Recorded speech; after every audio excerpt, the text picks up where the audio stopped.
Je vais descendre. Alors, je vais présenter Marc Alter. Marc est un écrivain français d'origine juive. Nous sommes très heureux aujourd'hui d'avoir des laïcs, d'avoir des chrétiens, d'avoir des musulmans et d'avoir des juifs. Et aujourd'hui, comme l'a précisé Patrick tout à l'heure, il ne voit pas de différence. On ne voit pas si on est chrétien, musulman ou juif. On est tous des êtres humains. Alors, nous sommes très reconnaissants pour Marc Alter de venir et de nous appuyer dans notre lutte pour la liberté.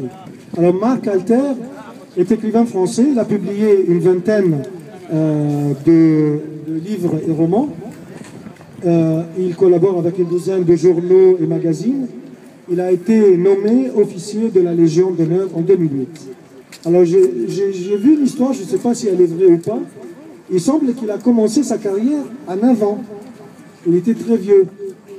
À 9 ans, Marc a débuté, il était au titre de délégué de la République d'Ouzbékistan à la fin de la guerre mondiale de 1945. Il était sur la place rouge, petit enfant, pour offrir des fleurs à Joseph Staline. Est-ce que c'est vraiment une histoire ou... Voilà, bon, qu'importe. En tout cas, je l'ai présenté, et Nas el Maltefan, je vais dire un mot en arabe, pour des gens qui ne comprennent pas le français.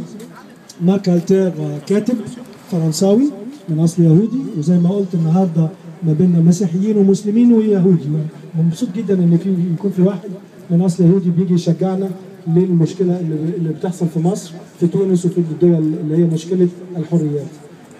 مارك ألتر كتب حوالي 20 كتاب وهو دايما معروف من الناحيه الإعلامية. Voilà, je laisse la parole à Marc Alter. Bon, ça ne sera pas long.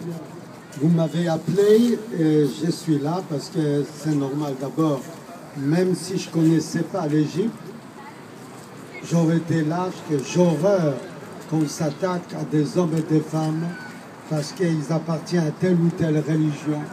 J'horreur qu'on s'attaque aux hommes et femmes parce qu'ils ne sont pas d'accord sur le plan politique avec tel ou tel gouvernement. Je me suis battu contre des systèmes totalitaires qui sont tombés, je suis toujours là. Donc je pense que ceux qui brûlent les églises, qui viennent d'ailleurs détruire une des plus anciennes synagogues du monde à Damas, qui était la synagogue de l'époque de Jésus. Vous savez, quand Saint Paul va à Damas, il va pour se recueillir dans cette synagogue, et puis en route, il a une révélation, et nous connaissons la suite. Puisque vous êtes chrétien, vous devez connaître. Je connais l'Égypte, je suis allé à plusieurs reprises au moment où il fallait, où je pensais qu'il fallait préparer la paix entre Israël et l'Égypte. J'étais dans l'avion d'Anwar el-Sadat qui s'était posé à Tel Aviv. Quand j'ai vu les premières images de la place Tahrir, j'étais avec des amis des Quai d'Orsay, et ils ne comprenaient pas pourquoi il y avait des gens au moment de la prière qui étaient à genoux et les autres qui étaient debout. Et je leur ai expliqué que ceux qui étaient debout étaient des chrétiens.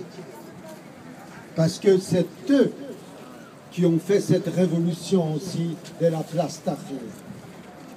Aujourd'hui, la clique qui a pris le pouvoir essaie de vous intimider. Vous avez survécu des siècles, vous êtes communauté chrétienne la plus ancienne du Proche-Orient et de l'Orient, vous devez tenir. Tout simplement parce que quand un homme reste debout, il partage la dignité avec tous les autres hommes. C'est pour ça que nous sommes debout. Donc je suis avec vous, bien sûr, je serai avec vous tant que vous serez en danger. Et puis, on ne sait jamais. Quand on arrive, vous savez, je dis ici à mes amis, les républiques passent, je suis toujours là et j'écris mes livres. C'est ça la grandeur des écrivains. Et ils écrivent. Donc je serai avec vous. Mes livres sont aussi traduits en arabe. Vous pouvez les lire. Continuez votre combat.